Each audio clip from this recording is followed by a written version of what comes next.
Welkom by Drome Groot. Hier droom ons groot. Hier word drome 'n realiteit. Mia, wat is jou grootste droom? Om Taylor Swift te ontmoet.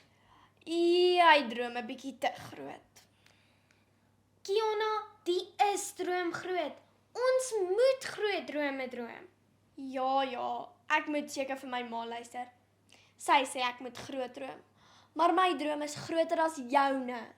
Okay, so wat is jou droom? Om 10 miljoen subscribers op YouTube te kry. Maar jy het nie eers 'n YouTube channel nie.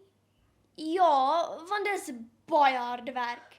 Ek soek net die diamond play button en baie geld. Seriously? En my droom is groot. Ek het mos gesê my droom is groter as joune. Dit is 'n klein bietjie onbereikbaar.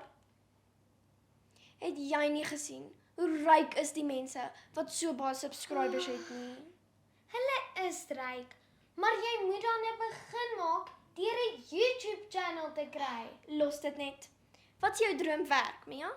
'n Onderwyser of 'n bakster. En joune? Ek weet nie regtig nie. Ek gaan maar net waar die lewe my lei. Is jy nie al amper graad 10 nie?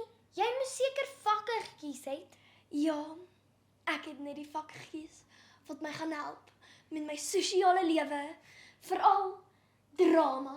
Ag, genoeg van my. Ek weet nie van jou droom nie. Het ons nie gesê hier word drome 'n realiteit nie. O ja. Dalk is eendag, dan ontmoet jy vir Taylor Swift. Kiona, kom ons gaan leef ons drome uit.